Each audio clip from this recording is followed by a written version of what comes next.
Ndabahaye mwaramutse mwese canke mwiriwe bivanye naho burunga yerereye banywanyi mudateba kubana natwe ngaha kuri imbonesha kure imwe rudende bakiriza amakuru atosoye abarabana n'umutekano politique ubanye n'amakungu ndetse n'ubuzima bwa munsi bw'abanyagihugu. Turi mu gitondo cya kare kuri uyu wa Mungu ku igenekerezo rya 19 gitugutu 2025 tugiye kurabira hamwe ibiriko biragenda vyibonekeza mu buseruko bwa leta iharanira intwaro rusange ya Kongo. Ni imirwano ikomeye ikomeje kuba hagati y'igisirikare cya leta FARDC ndetse n'uruhande rwa M23 bikomeje kugenda biba bibi cyane mu bice bitandukanye. Rubero mu bice bitandukanye hamaze kurungikwa abasirikare benshi muri warikare nuko ni mugiye kandi no mu bice bitandukanye biri kugenda bigaragaza ko bitoroshye by'umwihariko muri Sud Kivu. Turababwira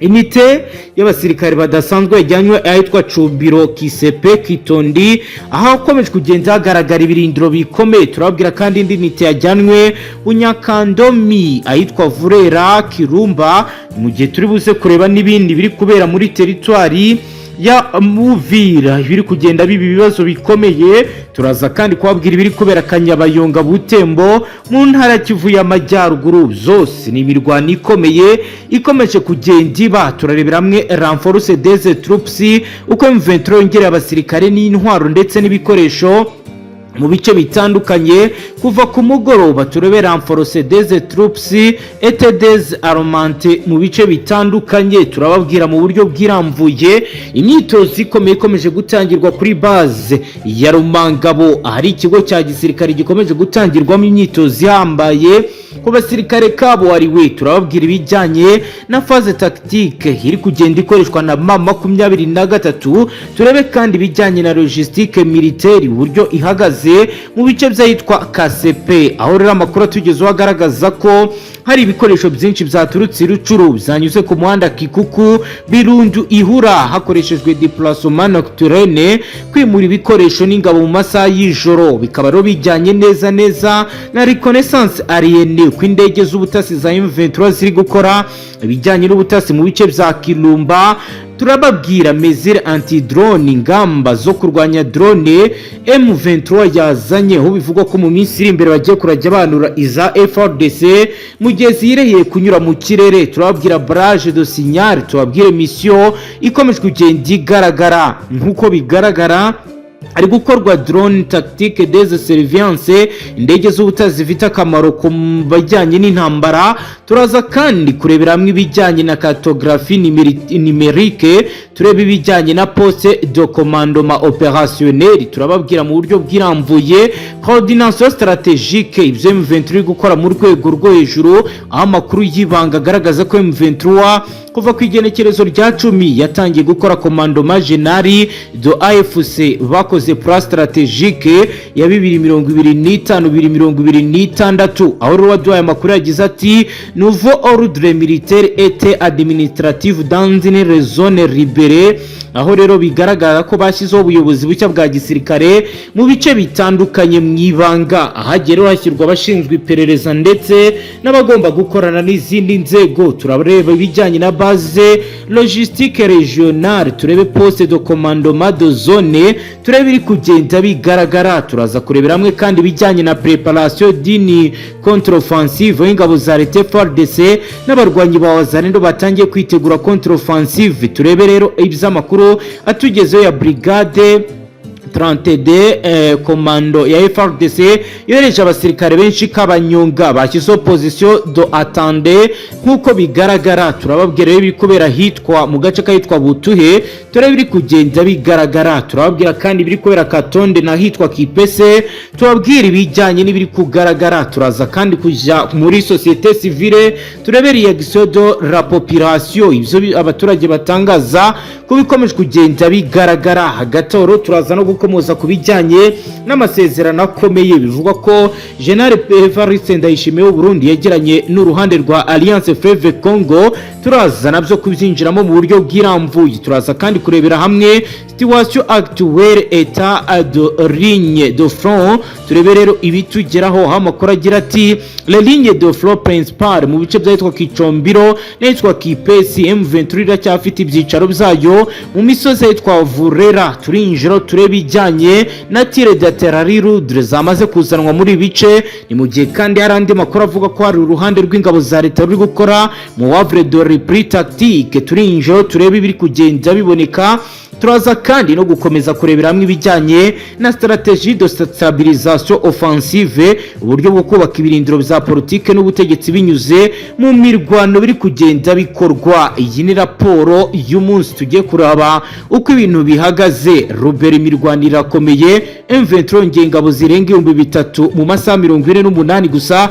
FARDC na Wazalendo bari kwitegura contre offensive. Banywanyiri muze tubane kuri page ikomeye yanditseho amakuru aremereye yarabana n'umutekano, Politique, ububanyi n'amakungu ndetse n'ubuzima bwa munsi bw'abanyagihugu. Titre yakiragira iti rapport militaire état de la situation itariki 19 Gitugutu 2025. Amakuru agezweho kuva ku isaha ya saa 8 z'ijoro kugera ku isaha ya saa 10:30 muri teritwari ya Rubero, Warikare, Masisi, Rucuru, Uvira ndetse na Walungu na Minembwe. Turinjirayo ndatangira nkubwira ko mu gitondo cya kare kuri uyu wa Mungu kwigenekerezo rya 19 Gitugutu ibicu biremereye bizari bikingirije agace kahitwa Cumbiro mu teritwari ya Rubero. Ubw'ingabo za AVIS zatangiraga icyiciro gishya cy'ibikorwa bya gisirikare byiswe Operation Cumbiro 2. Ibi ni ibikorwa bigamije nk'uko byemezwa n'amakuru atugeraho aturuka muri Etat Major de la Brigade Spéciale de Défense de la Population bijyanye no kongera kugenzura ibice byose bya Rubero no gukingira abaturage bimuwe mu byabo n'intambara. Turebye igice kijyanye na dispositif tactique imiterere y'imyiteguro M23 muri Rubero, amakuru atugera aragaragaza ko mu bikomeje kugenda bikorwa bijyanye na raporo confidentielle twamaze kwakira nuko hari abakurikirana ibya gisirikare muri Kivu y'Amajyaruguru bavuga ko AFC yashyizeho dispositif tactique, uburyo bw'imyanya ya gisirikare mu mirongo y'intambara bushya bugizwe n'amatsinda 3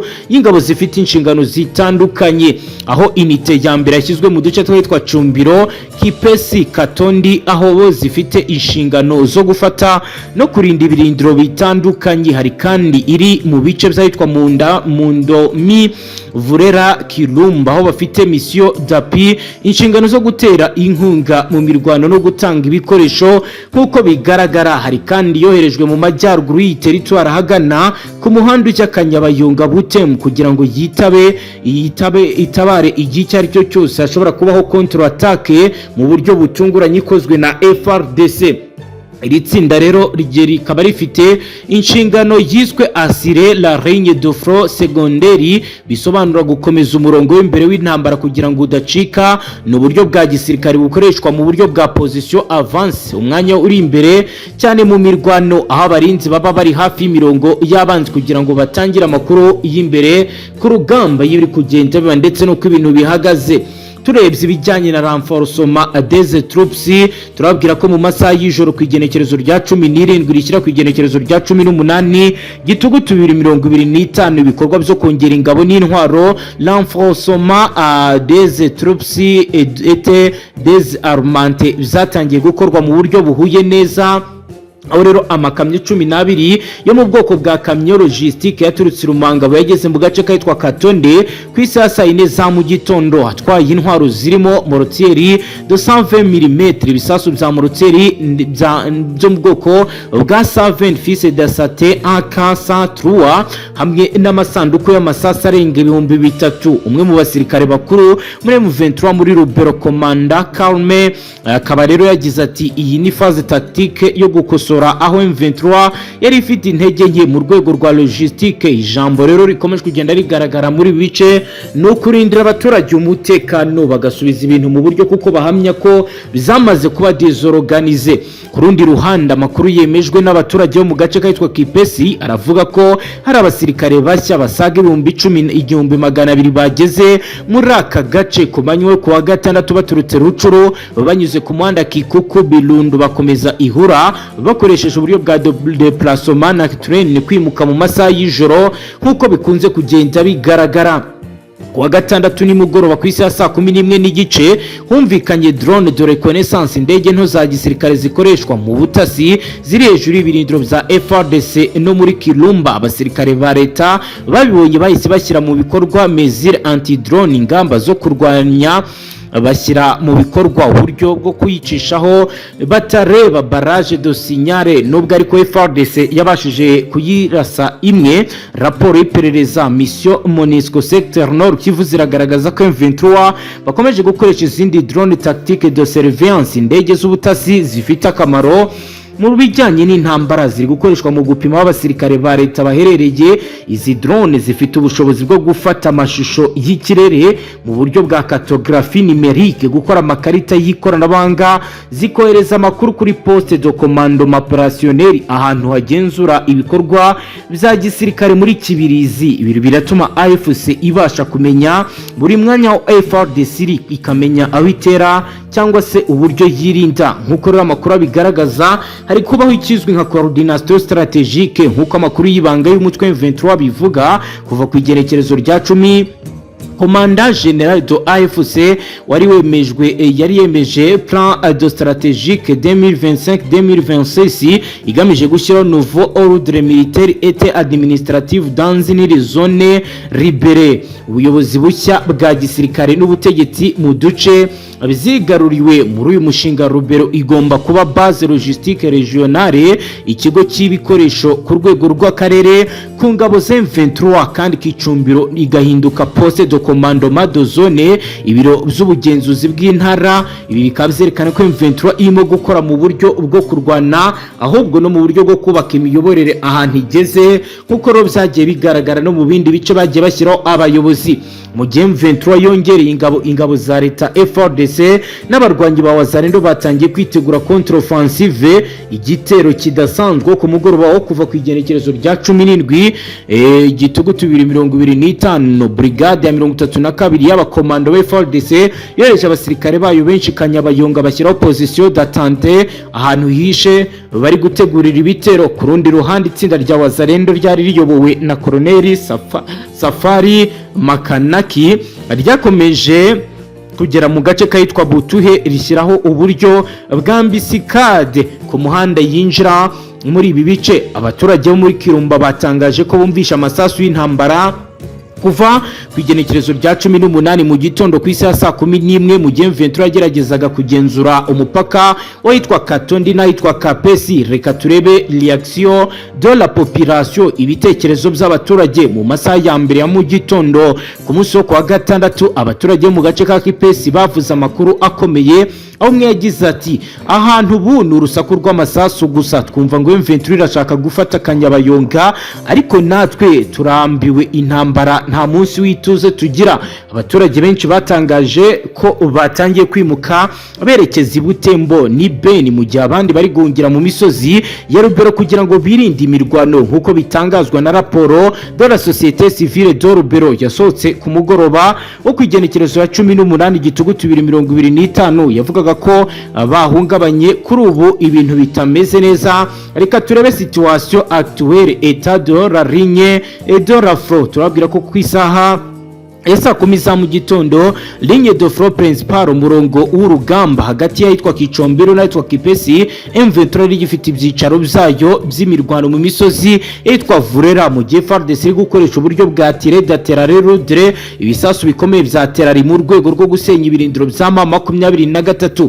Kugeza ubu ingabo za leta ziri gukora mu wavre de repris tactique gusubira inyuma mu buryo buteganyijwe kugira ngo zongere guhuriza hamwe imbaraga zabo kugira ngo bongere bagabe ibitero muri ibi bice. ku igerekerezo rya 18 bikaba rero aribwo byatangiye kugenda bigaragara ko urugamba ruri kwitegurwa mu buryo butandukanye n'ubwigeze bubaho. Amakuru dufite biravuga ko kuri uyu munsi wa Mungu ku igenekerezo rya 19 Gitugutu 2025 ushobora kuba umunsi umwe w'ingenzi mu mateka ya Kivu y'Amajyaruguru. Iki gitondo cyagaragaje ko AFC itari guhindura gahunda ahubwo iri mu rugendo rwo kwagura ubutegetsi bwayo bwa gisirikare mu buryo bunoze kandi bupanzwe neza. Abasasanguzi baravuga ko uyu mutwe uri gukoresha stratégie de stabilisation offensive, uburyo bwo kubaka ibirindiro bya politique n'ubutegetsi binyuze mu mirwano, uburyo bakoresha imitwe yitwaje intwaro ishaka gucengeza abaturage no kuyobora aho ibintu bitameze neza. Amakuru ari tumaze kwakira ya nyayo, raporo y'umunsi synthèse y'uyu munsi iragira iti Rubero imirwano irakomeye hagati ya 23 na FARDC. M23 ngera ingabo zisaga 3500 mu masaha 48 gusa. FARDC na Wazalendo bari kwitegura contre offensive muri Kanyabayonga. Abaturage barenga 8,000 bamaze guhungabana, bamwe bari kugenda bava mu byabo. Drone de reconnaissance M23 ziracyari mu kirere cya Rubero. Ibintu bikomeje kugenda bigaragara ko bitandukanye n'ibyo benshi bari biteze, nk'uko amakuru akomeje kugenda bigaragaza. Kuri ubu ibikomeje kugenda biragaragaza ko ari gutegurwa imirwano ikomeye mu bice bizahitwa Warikare, Rusamambo, Bukumburwa. Ari gutegurwa offensive de stabilisation et de guerre philologique, ni mu gihe ku mupaka wa Kivumbuye mu ntara Kivu y'Amajyepfo naho havuzwa aya makuru y'isano n'ibikorwa bihungabanya umutekano, ariko aba ntabwo bafashwe basubijwe mu gihugu cya Kongo, bafungiwe mu gisagara cya Uvira. Aho rero bivugwa ko mu gitondo cyo kwigenekerezo 18 hagiye hagaragara amakuru avuga ko FDN yashyizeho gahunda idasanzwe yiswe Operation Sentinelle d'Irake, igikorwa cyo kurinda inkengero z'ikiyaga cya Tanganyika kigamije gukumira ibitero bizashoboraga cyane kuba byakibasira gace bikanyura Kavimvira, Gatumba, Nyanza akashoboraga kunyura abashaka kwinjira mu gihugu cy'u Burundi mu buryo butemewe. Abaturage baravuga ko kuva icyo gihe ubuzima ku mupaka bwahindutse, aho gucunga umutekano yaba bambuka mu mazi n'abanyura ku mupaka byagiye bihinduka mu buryo byakorwagamo, kuko hari abikangaga ko hashobora kuba haba ibikorwa bihungabanya umutekano mu buryo butari bwo cyangwa se mu buryo ubutunguranye. FDN yashyizeho ibirindiro bishya by'ingabo byitwa poste de contrôle tactique byubatswe ku birometero buri 5 uhereye ku mupaka wa Kavimvira kugeza i Rumonge. Abahoze ari Service National de Renseignement ifatanyije na FDN mu buryo bwa coordination opérationnelle inter-service, ubufatanye bw'inzego z'ubutasi. Ibyo bikorwa birimo patrouille mixe, irondo rikomatanyije, ibikorwa by'abasirikare ba FDN n'abakozi ba Service National de Renseignement bakora amanywa ndetse n'ijoro. Hari kandi barrage filtrante, amayeri y'igenzura buri muntu omeje kugenda akora. Hari kandi verification biometrique, gupima no kwemeza ibirango by'intoki, ndetse bikaba biri kugenda bikorwa mu bice bitandukanye ngaha mu gisagara cya Uvira ndetse no ku mupaka wa Kavimvira. Hari kandi patrouille drone tactique regare, nkuko rero bigaragara ushinzwe rero ibikorwa byo gucungira umupaka mu butumwa yatanze yagize ati turi mu bihe byo gucunga umutekano bitewe n'intambara iri kubera hakurya turi mu mpinduka z'umutekano bitewe n'imitwe yitwaje intwaro ishobora guprofita igahungabanya igihugu cyacu. Niyo mpamvu rero tugomba gukaza igenzura ry'umutekano. No butumwa yageneye abaturage bari binubiye uburyo ki kuri umupaka wa Kavimvira urujya n'uruza rutihuta. Mu minsi ishize umupaka wa Kavimvira wari usanzwe uriho cyane abacuruzi, abagenzi ndetse n'abanyeshuri bajyaga kwiga muri Kongo cyangwa abinjira mu Burundi, ariko kuri ubu ibi byose biri gucekingwa mu buryo budasanzwe. Ku mupaka hari check point enye z'ubutasi zishinzwe gutahura ibimenyetso bizaba bose bakekwaho kuba bafitanye isano n'imikoranire n'abayitwaje intwaro. Iyo winjiye mu gace kagenzurwa na FDL bitusakwa n'abasirikare bambaye uniforme camouflage digitalisé, bafite gilet pare-bord, imyambaro irinda amasasu, imbunda za Taval X95 zikoreshwa cyane mu mirimo y'ubutasi spéciale opération. Abakozi ba Service National de Renseignement bambaye imyenda yoroheje ariko bafite appareil de détection électromagnétique, ibikoresho bifite ibijyanye no kuba byacunga cyase byabasha kumenya ibindi bintu umuntu winjiye afite. uko rero bigaragara umwe rero mu bari muri bice yagize ati hari ibikoresho byinshi by'ikoranabuhanga bikoreshwa mu butasi byo muri Kongo ibyo umuntu afita telefoni cyangwa se ordinateri by'amayobera turabimenya mu minota mike. Umutekano w'igihugu ntabwo ari intwaro gusa n'ikoranabuhanga. Service nationale de renseignement Burundi kaba rero ivuga ko hari réseau dormante imiyoboro y'ubutasi yihishe mu baturage yakomeje ko gukurikiranwa mu bice bya Uvira, Kiriba na Kavimvira, aho bamwe mu bakozi b'ubutasi bwa Kongo cyangwa umutwe wa M23 bakoresha abaturage basanzwe kugira ngo bakusanye amakuru. Ibyo bikorwa rero bikaba bikunze gukorwa mu buryo bwiswe collect indirect, gukusanya amakuru mu buryo butaziguye, aho umuntu asabwa gutanga raporo y'uko ingabo z'u Burundi ziri kwitwara cyangwa ingendo zabo zihagaze nkuko bivugwa. Umwe mu baturage bo muri Kavimvira akaba yagize ati hari ababagika Uvira baza buri munsi bavuga ko bazanye imboga cyangwa se ifu, ariko Service nationale de renseignement yabamenye ikaba rero iri kugenda ibakurikirana kuko nabo ntabwo bizewe hashobora kubamo abagizi ba nabi. Ngayo nguko rero banywanyi, reka dusoreze ngaha tubashyikiriza amakuru atosoje abarabana n'umutekano, politiki, ububanyi n'amakungu ndetse n'ubuzima bwa munsi bw'abanyagihugu. Kuri dukurikiye bwa mbere tufyonda sabone ntuzongere gucika ukundi n'amakuru ndetse n'ibiganiro tubashyikiriza ngaha. Hasta la vista.